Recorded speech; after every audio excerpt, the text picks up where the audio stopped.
Transformers, as we know them, were created by Marvel Comics. Having turned Hasbro's G.I. Joe into a worldwide phenomenon with their A Real American Hero comic, which is somehow still running, even though Marvel no longer publishes it, Hasbro was excited to see what they could do next and handed them the Japanese Microchange and Diaclone transforming toys that they licensed from Takara, the Japanese toy giant. Bob Budiansky essentially created their personalities, backstory, mythology, and pretty much everything we have come to associate with the Transformers. Megatron, Grimlock, and so many more received their names and souls from his pen, which imbued storyless and unconnected toys with vibrant life. You know, of course, like, I can't understate how important these Marvel comics were. They were a big fucking deal. The book started as a 4-part mini. Now, again, this came before the cartoon show. This was it. These were a bunch of unconnected toys, right? Microchange were guns, they were boom boxes, they were toy cars, not cars, they were toy cars, like penny racers.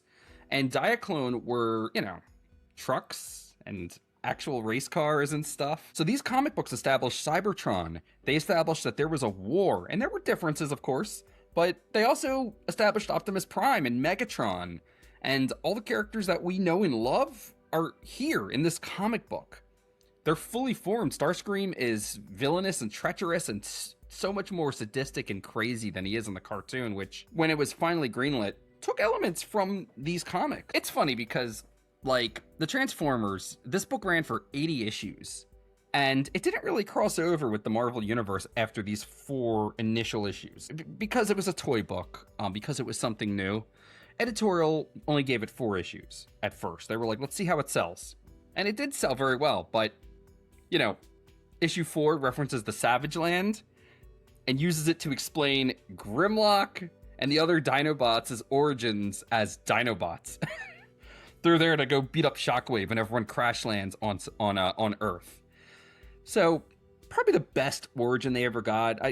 I've always had a hard time accepting that they're dinosaurs. I mean, I don't care because dinosaur Transformers are awesome, but the shows and movies always have to twist themselves into knots to justify it, and just having dinosaurs right there, I think works the best. Again, these books are amazing, and they ran for even longer than 80 issues because eventually the Marvel UK book just overtook it and was the only book being published throughout the 90s. But, you know, I think it's really funny that, like, superheroes and Transformers, they just go together innately. Like, yeah, I mean, you know, Beachcomber probably doesn't scale very well with my Spider-Man, but who cares?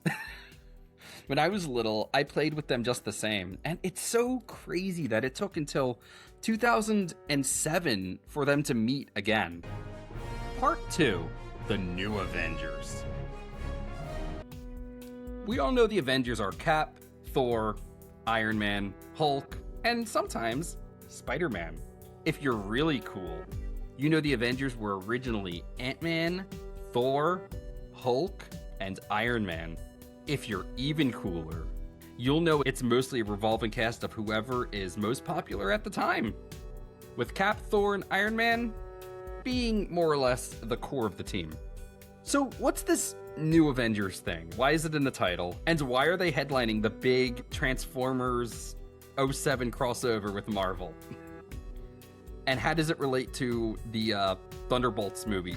Sorry, the New Avengers. I'm sorry, spoilers. The Thunderbolts movie.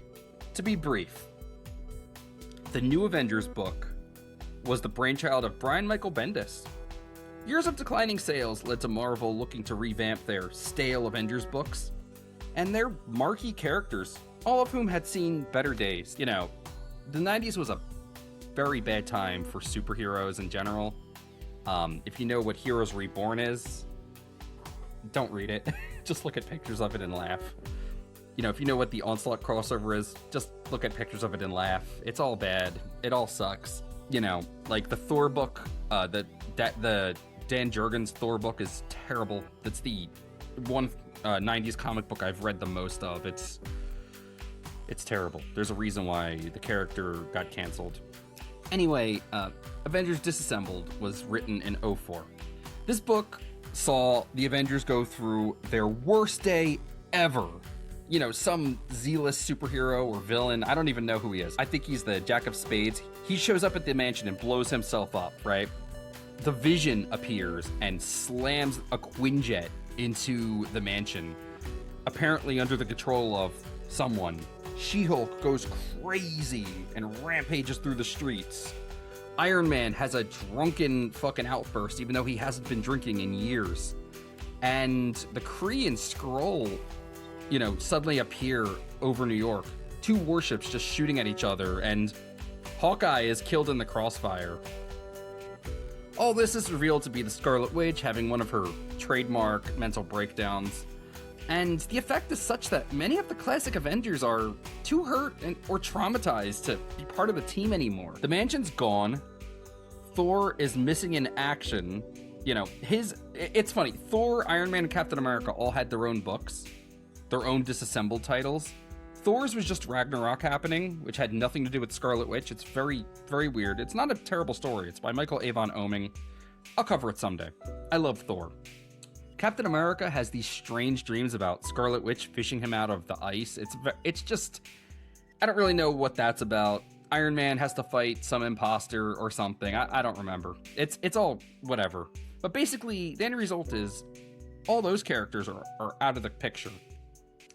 And there's no Avengers team. So there's no team until a breakout on the raft that sees Spider-Man, Luke Cage, Daredevil, and Captain America teaming up to contain the chaos off the coast of New York. And thus, the new Avengers. We get the first appearance of Stark Tower, which is the new base of the Avengers. Sorry, the new Avengers. And, you know, again, the movie came out in 2012. Stark Tower is a thing in the Avengers movie, the first Avengers movie. It was just so popular and iconic. This book revitalized the Avengers name. It was a big fucking deal. Most importantly, it made Spider-Man, Wolverine, and Daredevil Avengers for the very first time. You know, these characters were never seen as legitimate or powerful enough to be on the team. I know Hawkeye's on the team, but like, again, Spider-Man was so popular on his own, and part of his character is that he's broke and kind of scrappy and nobody likes him. Wolverine is a, you know, tormented murderer, and Daredevil is too racked with Catholic guilt to get anything done. So, you know, they were never on the team before, but now we had Luke Cage, scrappy underdog characters as Avengers. And, well, the melodrama was there, the excitement was there, and the potential for new stories. I mean, you know, when characters like Captain America, Thor, and Iron Man are the dynamic for 30 years, give or take, 40 years, you've kind of run through a lot of stories already, you know? And having new team compositions really opens things up, especially with the types of villains that these various heroes face. Funnily enough, in 2007, when New Avengers / Transformers was released, the New Avengers actually weren't as clean-cut as a team.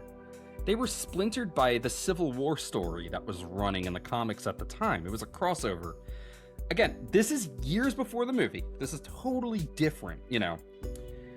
Iron Man and Captain America have their rival teams. We don't have the time to talk about it here. But basically, Captain America and Iron Man have rival teams, with the Mighty Avengers being Iron Man's team and the Secret Avengers being Captain America's team.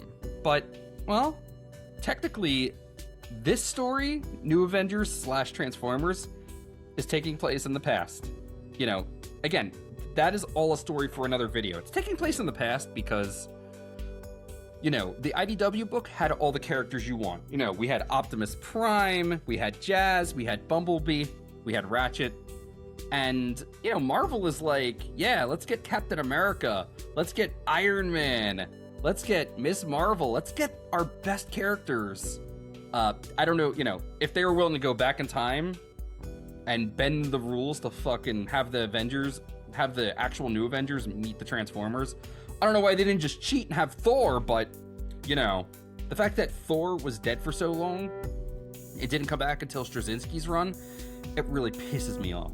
Like, I might like this book more if Thor was in it. That's a lie. The story's terrible. Part 3. The plot. It's nothing to write home about. Megatron is working with Doctor Doom to trigger a gigantic global conflict, wiping out any possible threat against his Decepticons as they seek to plunder all of Earth's resources. The Autobots make common cause with the new Avengers, who arrive to attempt to stop Doom from bombing Symkaria. Spider-Man is captured.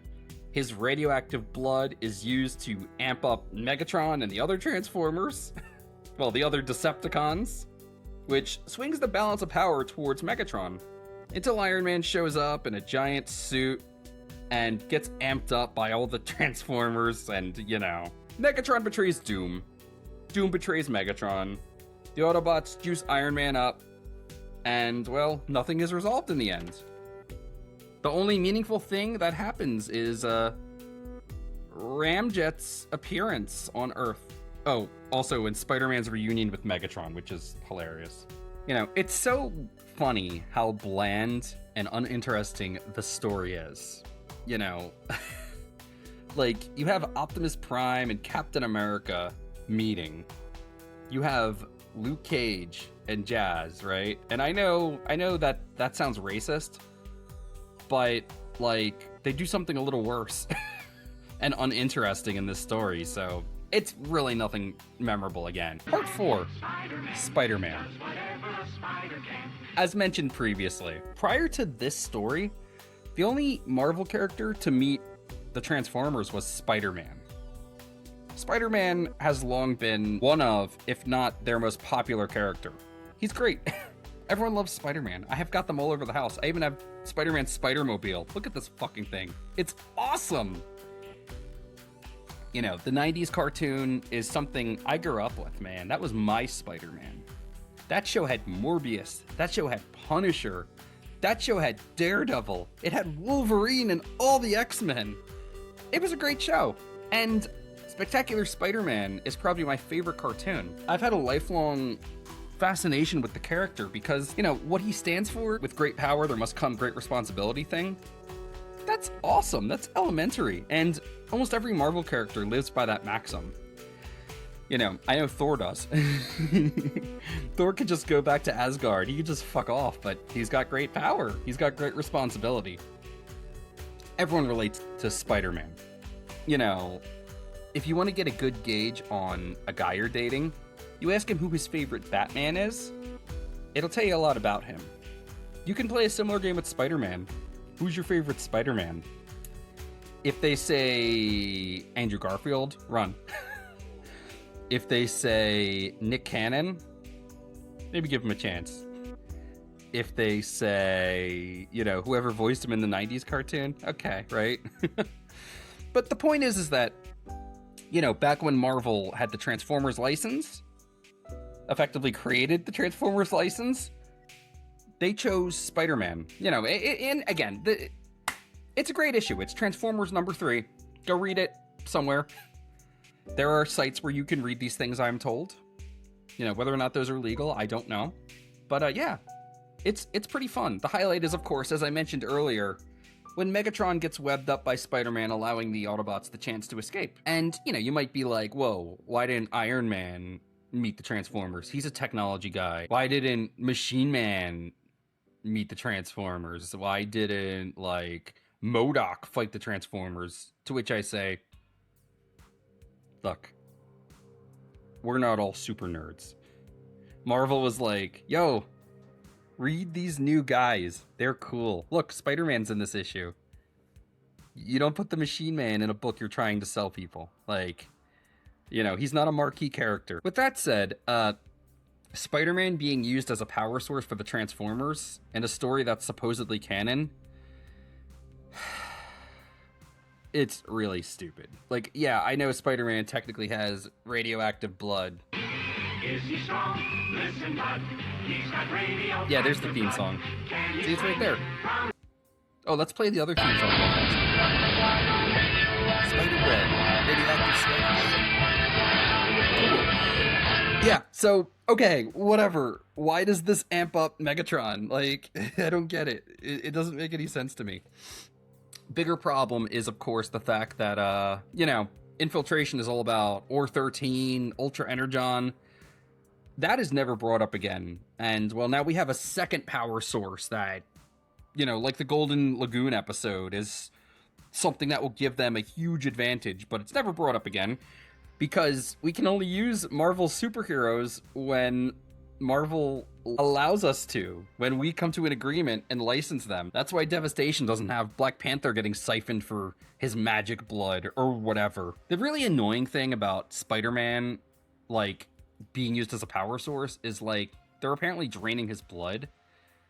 All 6 of the Decepticons get amped up, and then later on, Prowl gets juiced up too. He amps up 7 Transformers, and then he just, like, later on in the story, he just gets up and he's fighting along with everyone else. Like,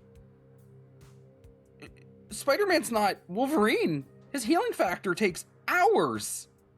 Like, did the writers care at all? I love crossovers. I do. I love crossovers. They're cool. They're a staple of superhero fiction, right? You got a lot of normies right now crying about, oh, the multiverse, oh, there's a multiverse, and oh my god, Rick and Morty's got a multiverse. Oh my god, it's the multiverse saga. Superheroes have been doing the multiverse since the fucking Justice Society met the Justice League in the fucking 60s, okay? You don't like the multiverse? Go read Alan Hickman's fucking Avengers run, okay? And then come back to me and tell me you don't like the multiverse. It's just another setting. It's like time travel, which is another staple of superheroes, right? I bring up the multiverse because there are different kinds of crossovers, right? What we're talking about right now is an intercompany crossover, when 2 companies come together to share their characters in one big story. The average crossover is, you know, 1 book where Spider-Man's flying around and, oh look, there's Daredevil. Maybe him and Daredevil team up, right? A character from another book appearing in a different book. That's a crossover. Sometimes 1 book's story will lead into another book's story, and you'll have to read both to get the full story. There are event comics, such as Avengers Disassembled or Civil War, which we were speaking about earlier, right? But we're here today talking about an intercompany crossover. So this is IDW and Marvel playing nice. I can't even imagine that lawyer's room with Hasbro's fucking people there, Hasbro's lore master, Hasbro's lawyer, IDW's editors, the cadre of Marvel people. You know, this is before Disney bought Marvel, but still, it must have been a mess. This is a bad crossover for so many fucking reasons. So again, I brought up the multiverse to talk about what they should have done. My favorite intercompany crossover of all time is JLA/Avengers, where the Avengers and the Justice League meet up. I mean, this was historic, right?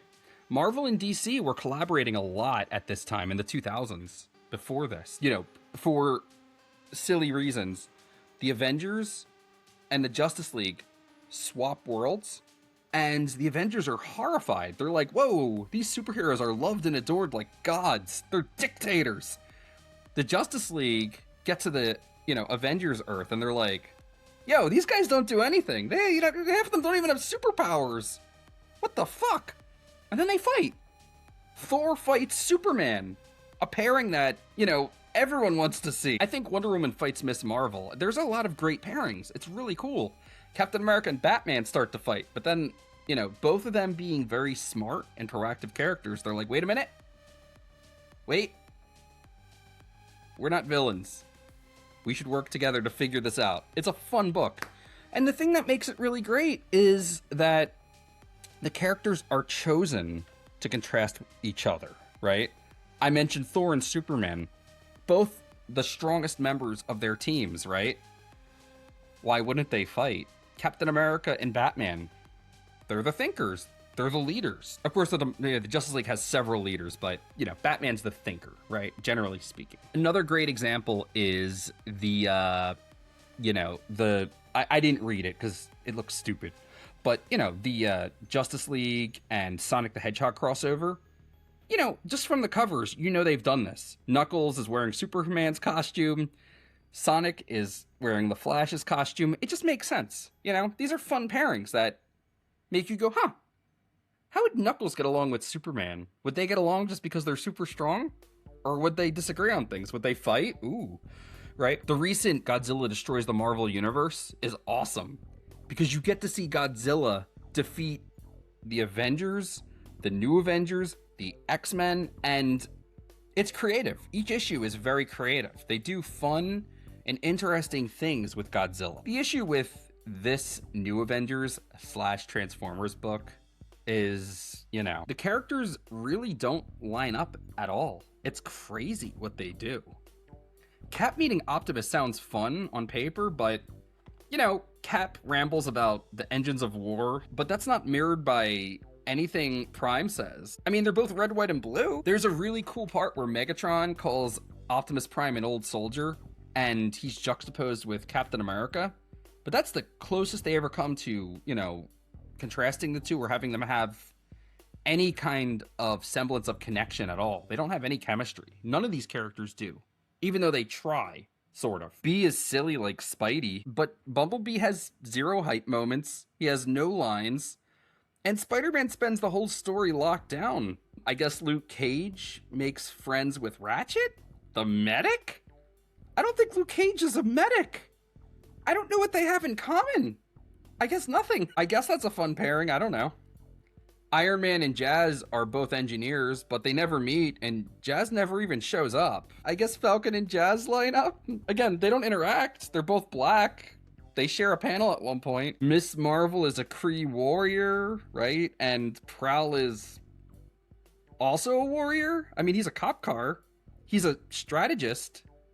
But Miss Marvel isn't. More of a commander. I'm not sure the writers really thought that deep into any of these pairings, is my point. Stuart Moore's history of writing Transformers starts and ends here. And, well, thank goodness for that. Part 6. In conclusion. Look, I was gonna skip this one. It took me forever to make because I recorded it a few times and my heart wasn't in it. The recordings sucked. And I was seriously just gonna move on to my next, you know, Transformers video. But, you know, Doomsday's coming out. I love these IDW books, even the bad ones. I have a lot to say about all of them, and it didn't seem right to leave this one out, considering that, you know, it's part of these early fucking books, right? It wasn't written by Furman, but it's part of this Simon Furman era of the book. You know, it's quickly forgotten, but still, I think it's interesting that before the MCU and the Michael Bay Transformers movies redefined what their respective franchises were, right? Like, the Marvel characters, they changed in many cases to look more like the movies. And for years, the dominant toy lines were all the Bayverse, right? Transformers Prime was designed to look like the Michael Bay movies. I don't like those movies. I think they're garbage. But it doesn't change the fact that they were a cultural force. World fucking wide.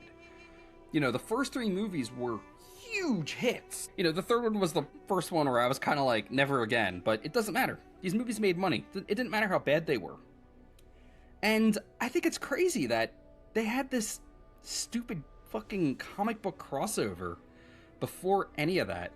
If they had waited any longer to do this, they just wouldn't have done it. Because, let's be real, right? MCU rules the world. Transformers rules the world. They're battling for supremacy at the box office. They ain't crossing over. Companies only really cross over when, like, there's some kind of incentive. Right now, Godzilla is crossing over with everyone from fucking Naruto to the Justice League to the fucking PTA, man. Like, and it's because Toho is like, yo, people like Godzilla right now. Get him in those books. Let's keep this cultural dominance going. The MonsterVerse isn't doing very well. It's just economics. And I'm glad it happened. As stupid as it is, it's something I can go, well, the new Avengers were pretty cool. They did cross over with the Transformers. The X-Men didn't do that. They should. Oh, God. Can you imagine Shredhead fighting Wolverine? Can you imagine... Hang on, what would be another good... If Sauron fought against Swoop? I'm just imagining it in my head. By the way, remember Sauron? Or, like, you could have, like, Superion and Devastator fighting against Sentinels. Or maybe there could be a Sentinel Transformer, like, they give it a spark. Whoa, that would be so cool, man. All right, look, here's the thing, right? Like, I'm thinking of all these cool things. The writers didn't care. The most memorable image from this story is Iron Man's giant armor. I kind of like Ramjet becoming the Quinjet at the end. It's never brought up again. You know, fucking Ramjet. I mean, who doesn't love Ramjet? But I love that this motherfucker showing up on Earth is like the only fucking lasting thing from this crossover. It's so funny to me. Ramjet. Like, you know, by the way, I think Starscream comes back in this book too, so there's that. Starscream, you know, famously got crushed in Infiltration. He wasn't in Escalation. Everything in this book is as stock and generic as possible, right down to Doctor Doom. I love Doctor Doom, love him to death, but the minute he showed up on the Avengers side, I'm like, he's a worker for Megatron. He's gonna double-cross Megatron because Megatron's an asshole and can't work with anyone. You know, it's just one of those things. It's predictable and stupid. And comics are often much better than that, especially New Avengers and the IDW Transformers. Now, I talk a lot of shit on the Simon Furman stuff, but I had read All Hail Megatron before this, and let me tell you something. That book, when we get there, and we will be getting there very soon, that is a crazy fucking book. And I don't get excited talking about New Avengers / Transformers, you know? It's just one of those things. It's a cultural moment. It's something that happened. By the end of this story, nothing's changed. You know, Spider-Man hasn't learned anything. Captain America never talks about the drums of war again. Drums of war! There's never any mention of the mirror response mode that they initiate to keep Luke Cage and whatever fucking superhero at bay. Probably would have come in useful, like, several times. You know, especially if the Autobots were able to use mirror response mode on their base, like, you know, especially when the fucking headmasters show up. It's just a bad fucking story. Also, the magic blood, which I've talked about, it's such an annoying fucking trope, and the fact that it's used here is just exhausting. You know, also, like, this being canon really doesn't work because, like, I mentioned All Hail Megatron, and, like, Megatron and Starscream and all them, they effectively win in that book. Spoilers, I guess. I'm not spoiling the story. But they kill a lot of people, and we probably could have used the Hulk's help. Like, where were the superheroes? There's, like, a cheeky answer that, you know, the editors of these books gave where they were like, they all died during All Hail Megatron. Okay, whatever. If you don't care, I guess I don't care. So its canonicity is questionable at best, but again, those of us with obsessions can't stop thinking about the fact that Ramjet appears here. He does get a spotlight later, so, you know. Here's the thing. In the last section, I talked about types of crossovers. At the end of the day, like, a good crossover doesn't have these huge guardrails.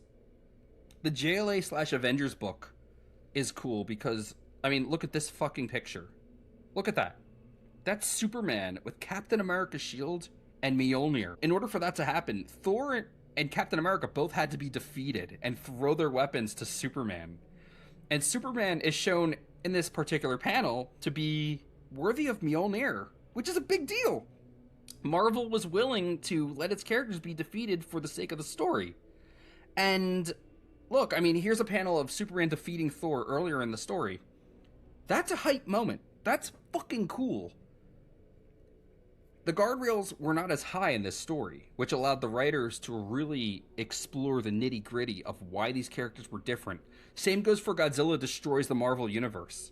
Godzilla is able to be the destructive nightmare force that he is in that story, because Marvel isn't like, well, you know, we can't have the Fantastic Four be defeated by Godzilla. I mean, shit, they're the Fantastic Four.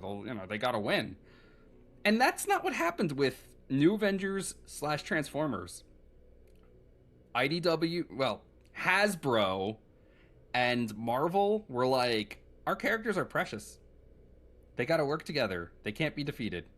You know, Spider-Man, it's okay for Spider-Man to be locked down the whole story, though. That's perfectly fine, you know. Anyway, I don't have anything else to say. A forgettable story. I don't really recommend it if you're not trying to read all these things like I did. But, you know, it has its place. Next story I'm talking about is most likely going to be some of the Spotlight issues that I haven't gotten to yet. And then we're going to do Devastation.